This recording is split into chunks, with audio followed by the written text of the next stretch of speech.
Buenos días. Gracias por la invitación al IPCBA. Seguramente están re cansados ya de estar sentados, pero bueno, voy a tratar de contarles rápidamente y de forma práctica algunos tips relacionados a la suplementación y al uso de pasturas megatérmicas. Como bien me presentaron, soy Úrsula Wolf, trabajo en el INTA de Quimilí, en el área de alimentación animal. Bien, todos los sistemas ganaderos de nuestra zona y de la Argentina en general se sustentan sobre el sustento de la producción son las pasturas, porque son la fuente más barata de alimentación para el ganado, y sabemos que estas pasturas bien manejadas pueden producir forraje de calidad por muchos años. Ahora bien, ¿de qué depende la productividad de una pastura? En principio, todas las pasturas necesitan de factores de crecimiento. Factores de crecimiento que son las mínimas necesidades que esta pastura necesita para producir, que son temperatura, radiación, nutrientes y agua. El agua principalmente viene de las precipitaciones. Para las pasturas megatérmicas en particular, son muy dependientes de lo que es temperatura y precipitaciones. Pero todas las pasturas necesitan de los 4 factores de crecimiento para producir. Dentro de ¿de qué depende la productividad de una pastura? Hay varios factores a tener en cuenta. En primer lugar, yo quería mencionarles que dentro de un mismo establecimiento, dentro de un mismo lote, podemos identificar diferentes sitios ecológicos o ambientes, como por ejemplo sitios altos, sitios de media loma, sitios bajos, en los cuales vamos a ver que las pasturas, que no siempre la especie que está adaptada a un sitio alto, por ejemplo, se comporta de la misma manera en cuanto a productividad en un sitio bajo. Entonces es importante considerar qué pastura tengo o qué sitios tengo dentro de mi campo, qué ambientes, para poner una pastura adecuada a ese ambiente, que esté bien adaptada a las condiciones de ese ambiente. Por otro lado, la especie vegetal. Sabemos que hay pasturas nativas que son bien adaptadas a determinados ambientes, pero cuya productividad en general es menor a las especies implantadas, que para nuestro caso, en el noroeste argentino, son típicamente las especies megatérmicas, y dentro de las especies megatérmicas tenemos pasturas que son diploides o tetraploides, que dan mayor o menor productividad por una cuestión genética y de mejora. En primer lugar, por el sitio en el cual se ubiquen, en el sitio ecológico o ambiente dentro de un mismo potrero o de un mismo campo, y de la especie vegetal de la que estemos hablando. Otro factor importante que va a determinar la productividad de las pasturas, sobre todo en el noroeste argentino, es la estacionalidad de los factores de crecimiento. Los factores de crecimiento, lluvias, temperatura y radiación solar, en nuestras condiciones de producción, se concentran principalmente entre los meses de noviembre, abril, mayo, junio, como en este año en particular, pero en esos meses, generalmente el 80% de la productividad de las pasturas se va a dar entre los meses de noviembre a abril o mayo, depende del año en particular. Luego viene un periodo de descanso de latencia invernal, en el cual las pasturas no producen, justamente porque no hay disponibilidad de los factores de crecimiento, radiación, temperatura y precipitaciones suficientes para que las pasturas puedan producir. Es así que nosotros estamos acostumbrados a ver pasturas verdes en la época primavero-estival, y durante el invierno las pasturas solemos ver pasturas de tipo diferido, y no hay ningún tipo de producción, sobre todo las especies megatérmicas. Haciendo un paréntesis dentro de lo que es estacionalidad, mencionar que no todos los años son iguales y que esta variabilidad interanual de las precipitaciones principalmente es un factor determinante al momento de determinar la productividad de las pasturas. En este gráfico solamente mostrarles que para un determinado año en particular, por ejemplo, esto es un trabajo hecho en Sáenz Peña, pero en un determinado año en particular, por ejemplo 2008-2009, que han llovido 650 milímetros, la productividad de las pasturas estuvo un 20% por debajo de la productividad promedio. Cuando al año siguiente llovieron 1.400 milímetros, la productividad de las pasturas superó el 50% del promedio. O sea, la productividad de la pastura no es un valor promedio, sino que está muy relacionado a la ocurrencia de precipitaciones de un año en particular. Este año, por ejemplo, seguramente si hacemos el balance de la productividad, vamos a estar por encima de los valores promedios, debido a que fue un año atípico en cuanto a precipitaciones. Otro factor que me va a determinar la productividad de las pasturas es el manejo del pastoreo. Nosotros podemos tener situaciones de pastura de esta forma, podemos ver esta pastura que con buena superficie de suelo cubierto, una pastura vegetando, o podemos ver la otra situación con una situación de pastura con mucha estructura de mata, con mucho suelo descubierto. Y esta situación, o sea, tener una u otra pastura, en este caso en particular, está dado principalmente por factores de manejo, por la conjunción de diferentes factores de manejo. A modo de resumen, yo puse algunos que tienen que ver con, por ejemplo, la división de lotes, o sea, de las pasturas en lotes para pastoreo, para poder rotar el pastoreo, el remanente foliar que uno deja en las pasturas luego de un determinado pastoreo, la distribución de las aguadas, y la duración del pastoreo, cuántos días los animales están en una pastura y cuánto periodo de descanso le doy. A modo general y resumiendo muchísimo lo que son los factores de manejo, me van a determinar que una pastura sea más o menos productiva. Ahora bien, ¿cómo puedo modificar o cómo se modifica la calidad de las pasturas en una situación productiva? Esto es evidente, ustedes ya lo están acostumbrados a verlo. Durante la época de primavera estival, las pasturas se ven verdes, hay crecimiento activo, entonces evidentemente la calidad de las pasturas es mejor, o a simple vista uno ve que esa pastura es mejor, que va a producir más, tiene posibilidades de producción animal, y en el invierno las pasturas están en el estado de latencia, generalmente hay acumulación de tejidos de sostén, de inflorescencias y casi no hay contenido celular, con lo cual la calidad es evidentemente menor.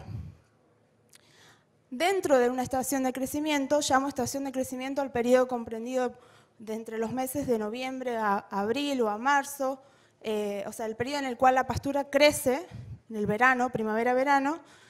Nosotros podemos tener diferentes tipos de calidad de pasturas.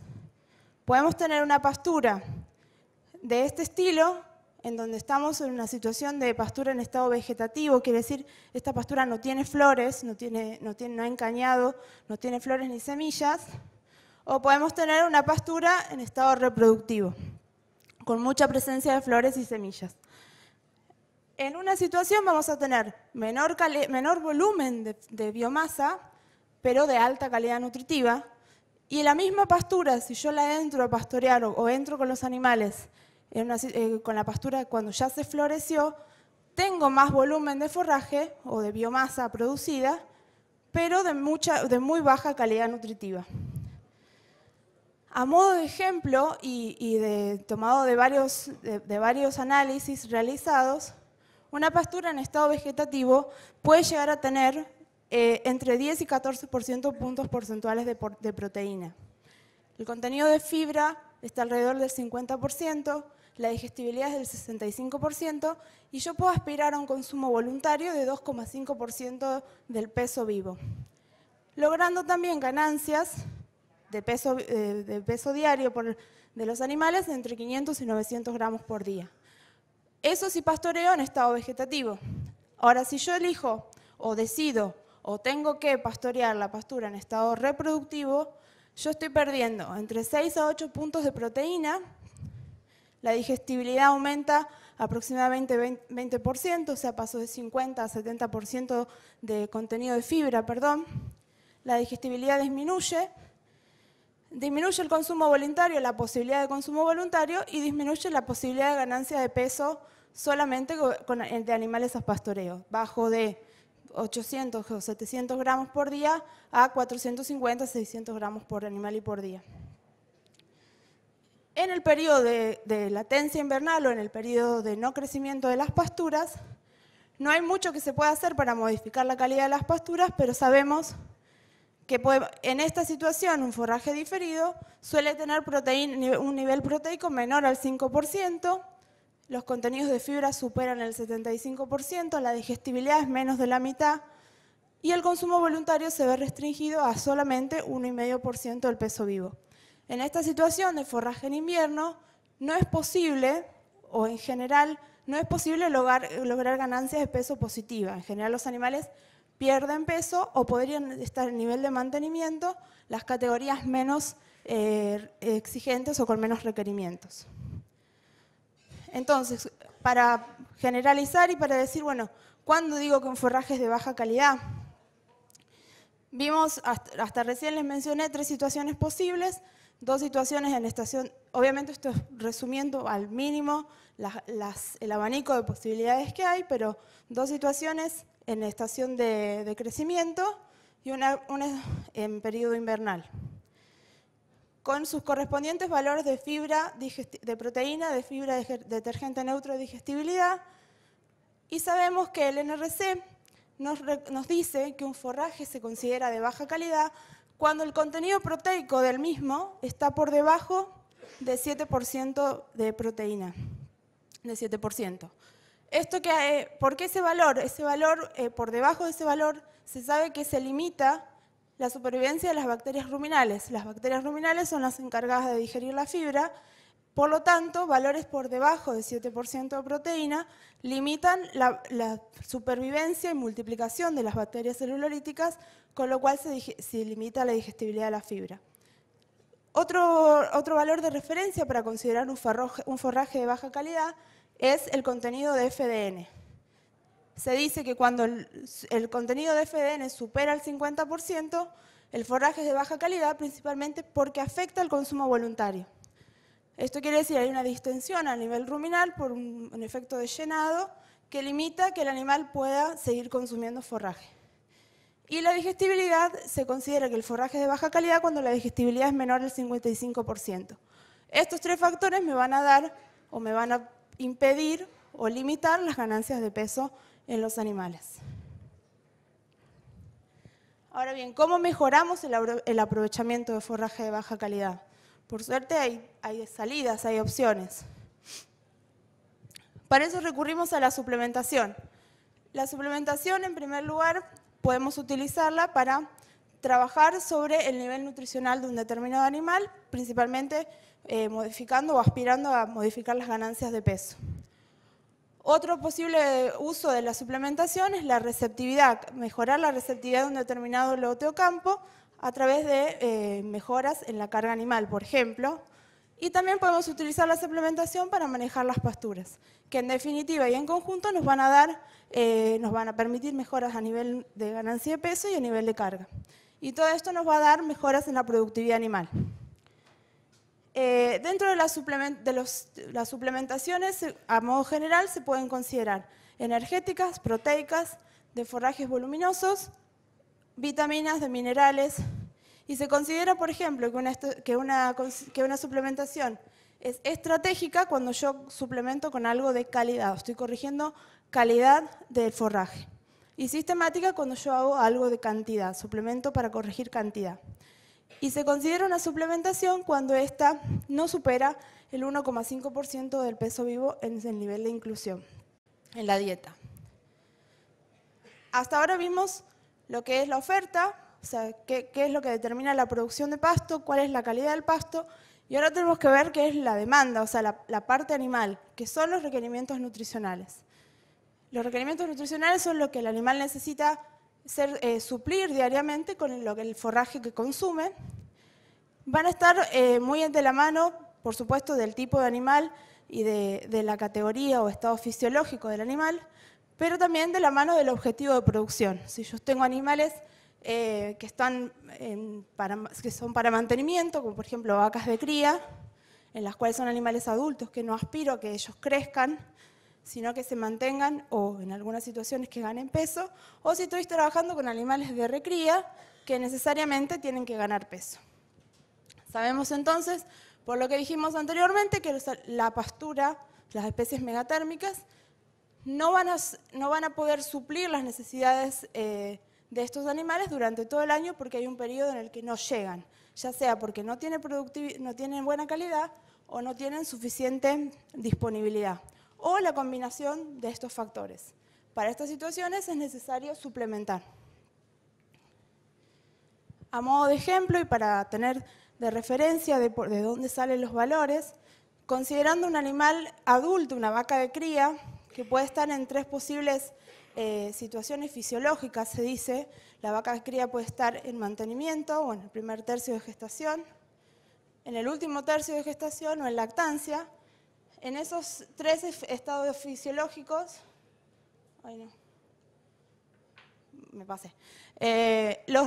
una vaca del mismo peso o mismo tamaño corporal, que aspiro, por ejemplo, a que no gane peso, sino que esté en mantenimiento, una vaca en mantenimiento de 450 kilos de peso vivo, necesita mínimamente 7% de proteína bruta en su dieta, como valor mínimo. Si la vaca está en el último tercio o está en lactancia, estos valores son superiores. Y si estamos hablando de un animal en crecimiento, por ejemplo, terneras o terneros de 200 kilos, un animal de destete, que sí o sí tiene que ganar peso, no es posible que estos animales estén en mantenimiento porque están en crecimiento, los niveles de proteína superan ampliamente el 7% que está para la vaca de cría. De ahí considerar que un forraje es de baja calidad cuando tiene 7% de proteína. Y hablando específicamente de las recrías, según el objetivo de producción, o sea, si yo estoy aspirando a que el animal gane 400, 600, 800 o 1 kilo de peso por día, los niveles proteicos van a aumentar. Para un animal de 50, para un animal de 200. Siempre a mayor aspiración de ganancia de peso, el nivel proteico que necesita en esa dieta va a ser superior. Esto es exclusivamente para la recría y a modo ilustrativo.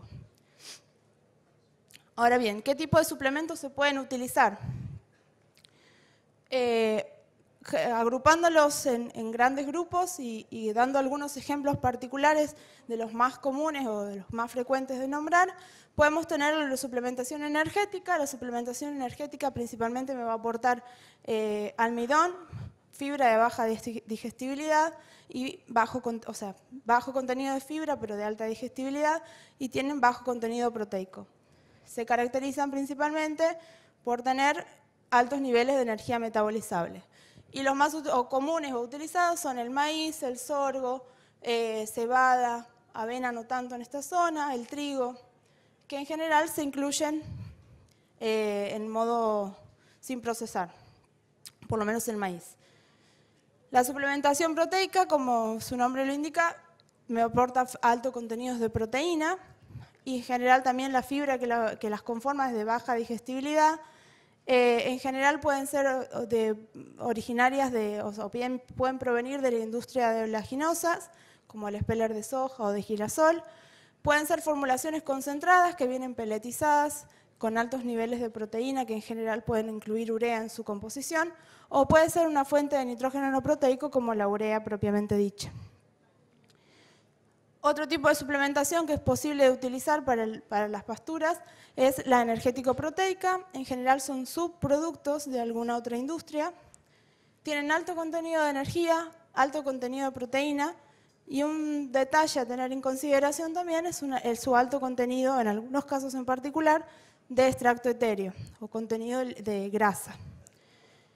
En este caso tenemos, por ejemplo, la burlanda, el speller de la burlanda, que es de la industria del etanol, de la industria molinera, a veces se consigue el afretillo de trigo, de la industria aceitera podemos tener speller o harina de soja o de oleaginosas, si hubiera girasol también se utiliza. De la industria del almidón se puede utilizar el gluten meal, el gluten feed. De la industria citrícola, si hubiera empresas citrícolas o por ahí las más próximas a Tucumán, se utiliza la cáscara de cítricos. Y también hay una novedad que son las formulaciones líquidas. Para hacer una pequeña mención respecto a los suplementos energético-proteicos, aquí ustedes pueden ver en esta columna que el contenido proteico de cada uno de ellos es altamente variable. De ahí la recomendación a que cuando se consideran incorporar suplementos del tipo energético proteico, es recomendable hacer un análisis de calidad. Cada vez que uno compra una partida de producto o cada vez que cambia de proveedor, lo recomendable es hacer un análisis de calidad para saber exactamente qué contenido del nutriente tengo a disposición para poder formular las raciones y los suplementos.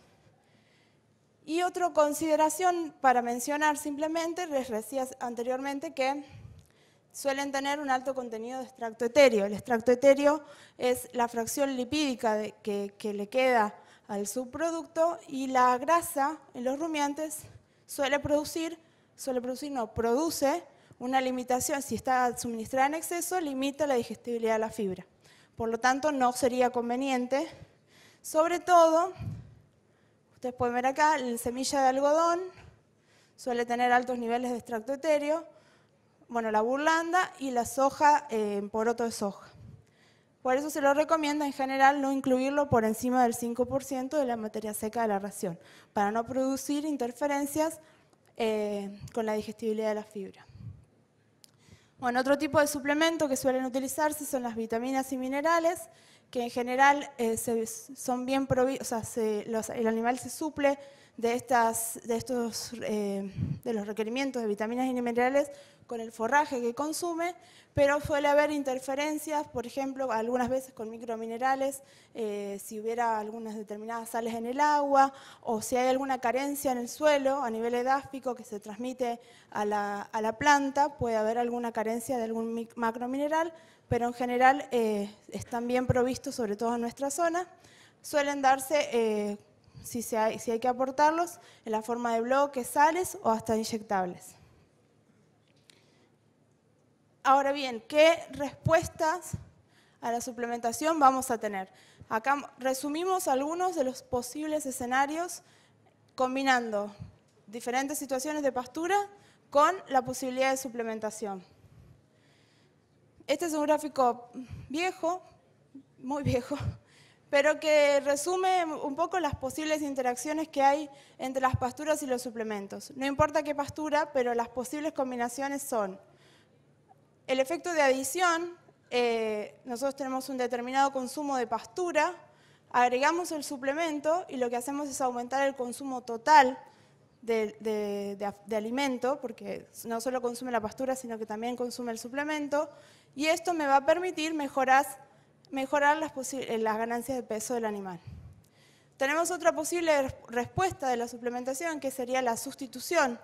El animal come un determinado nivel de pastura y cuando yo le agrego el suplemento, deja de comer una parte de la pastura que estaba comiendo para comer el suplemento. Ahí hace sustitución.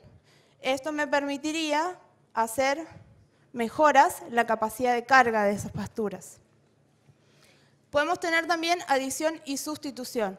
El animal deja de comer, cuando le agrego el suplemento, deja de comer una pequeña fracción de la pastura, pero aumenta el consumo total, porque aumenta el consumo, o sea, se le suma el consumo del suplemento. En esta situación yo puedo mejorar la capacidad de carga y las ganancias de peso individual. Otra posible relación que se encuentra es la adición con estímulo. Yo consumo un determinado nivel de pastura sin suplementación, y cuando agrego la suplementación, el animal no solo come el suplemento, sino que consume más pastura. En este caso, puedo mejorar las ganancias de peso individual y depende de la disponibilidad de la pastura, puedo aumentar o no la capacidad de carga. Y por último, tenemos la sustitución con depresión. El animal está consumiendo un determinado forraje y cuando yo agrego el suplemento, el animal disminuye el consumo de forraje y disminuye el consumo total. En esta situación, me permite aumentar la carga, porque tengo más forraje disponible para otros animales, pero generalmente puedo tener efectos negativos sobre la ganancia de peso. Ahora llevado a una situación esquemática o a un ejemplo de lo que podríamos tener en nuestras circunstancias, en nuestra situación productiva. Tenemos una pastura con buena disponibilidad de forraje, de buena calidad, en la cual, por ejemplo, diciembre, enero de cualquier año en nuestra zona. Una pastura que no se ha florecido todavía y que sé que puedo tener ganancias de peso positivas sin necesidad de suplementar. Pero, por ejemplo, si yo quisiera en esa pastura aumentar la carga, podría recurrir a una suplementación energética o energético-proteica que me permita, por un efecto de sustitución, mejorar o aumentar la capacidad de carga de ese lote. O podría aspirar a mejorar las ganancias de peso y la carga, también recurriendo al mismo tipo de suplementos, porque sabemos que la pastura en estas circunstancias tiene buen nivel proteico, entonces seguramente lo que me está faltando o lo que me permitiría mejorar las ganancias de peso sería el agregado de algo energético o energético proteico como la semilla de algodón. Ahora tengo una pastura que tiene buena calidad, pero no tengo tanta disponibilidad. Entonces, en esta situación, yo lo que puedo pensar es, el animal va a ganar peso porque es de buena calidad, lo que puedo estar es justo con el tema de la carga. Es decir, bueno, ¿cuántos animales o cuántos días tengo que cuidar esa pastura? Si yo quisiera aumentar las ganancias de peso, también podría pensar en algún tipo de suplementación energética o energético-proteica. Y si quisiera aumentar la ganancia de peso y la carga, sabiendo que tengo baja disponibilidad, tendría que suplementar con algún forraje voluminoso de buena calidad. De esta forma puedo cuidar la pastura para evitar un posible sobrepastoreo y no descuidar las ganancias de peso o la productividad animal. En el invierno, ¿qué pasa? Puedo tener un diferido en pie con buena disponibilidad de forraje, o sea, mucho pasto, pero sabemos que la calidad de ese pasto es limitante, es baja, por lo que ya vimos anteriormente del contenido proteico de los altos niveles de fibra. Esta situación sí o sí requiere de suplementación para tener ganancias de peso positiva y la suplementación es mayormente proteica. En este caso, generalmente se dan suplementos energéticos proteicos por una cuestión de disponibilidad o de más fácil acceso o de costos. Esto me va a permitir mejorar las ganancias de peso individuales y también me puede permitir mejorar la carga o solamente aumentar la carga, pero en general la suplementación proteica mejora la ganancia de peso porque se mejora el consumo voluntario y el aprovechamiento del forraje, por todo lo que mencionamos anteriormente. Y si tenemos el peor de los escenarios, una pastura de baja disponibilidad y baja calidad, y yo quisiera aumentar la carga, sí o sí necesito recurrir a forrajes voluminosos, a reservas forrajeras del tipo de rollo o silajes de mediana o buena calidad para permitir ganancias de peso, para permitir sostener la capacidad de carga, y si quiero mejorar la ganancia de peso tengo que dar suplementos de mejor calidad. Y otra alternativa posible que se puede considerar, sobre todo en años como este, de muchas precipitaciones, que por ahí muchos han podido sembrar verdeos y demás, es hacer pastoreo por horas de verdeos de invierno. O también se podría utilizar en la situación anterior, donde tengo mucha disponibilidad de forraje de baja calidad, también se podría contemplar utilizar pastoreo por horas de verdeos de invierno para mejorar el aprovechamiento de ese forraje. Entonces, de esta forma, con suplementos voluminosos, yo evito el deterioro o seguir deteriorando esa pastura por sobrepastoreo. Bueno, en alternativas para suministro, mencionar simplemente que en general se pueden dar en autoconsumo los suplementos secos o los voluminosos. En general se pueden dar los que son suplementos voluminosos, o sea, los rollos o los hilos, se dan en forma de autoconsumo, con consumo voluntario, y cuando estamos hablando de concentrados, o sea, de suplementos secos, como el maíz, por ejemplo, en general necesitan o requieren de algún tipo de corrección o regulación del consumo que se hace con sal. Y algo novedoso también son los suplementos líquidos, que también se utilizan en autoconsumo, en los cuales hay que tener en consideración un periodo de adaptación lo suficientemente adecuado para que los animales aprendan a comer, los números de animales por boca de autoconsumo y a tener en cuenta la calidad del agua, en este caso, o sea, el contenido de sales del agua de bebida para que no haya interferencias en el consumo del suplemento líquido. En lo que respecta a frecuencia, se puede dar diariamente, teniendo en consideración que los animales dispongan de 50 centímetros de comedero, centímetros lineales de comedero por animal para que todas tengan acceso a la suplementación, o se puede dar de manera infrecuente. Esto está muy probada para suplementación proteica, principalmente para semilla de algodón. Entonces se han visto que la suplementación infrecuente, o sea, la suplementación diaria versus 3 veces por semana, no produce diferencias en las ganancias de peso, debido a una propiedad o facultad que tienen los rumiantes de reciclar el nitrógeno a nivel ruminal. Bien, para terminar y resumiendo, la estabilidad en el crecimiento de las megatérmicas necesita correcciones nutricionales, la estacionalidad, perdón, del crecimiento necesita de correcciones nutricionales para mejorar la productividad animal. La suplementación permite manejar el nivel nutricional de los animales y en consecuencia voy a afectar la performance animal a través de la planificación de las ganancias de peso. La suplementación permite mejorar la receptividad de las pasturas y contribuye al manejo de los recursos forrajeros para una mayor persistencia de los mismos. Yo puedo cuidar las pasturas o hacerlas más productivas en el tiempo recurriendo a suplementaciones estratégicas. Y por último, la conveniencia de utilizar uno u otro subproducto va a depender del costo por unidad de nutriente a suplementar y de la infraestructura de cada sistema ganadero. Eso es todo. Muchas gracias. Muchísimas gracias, Úrsula.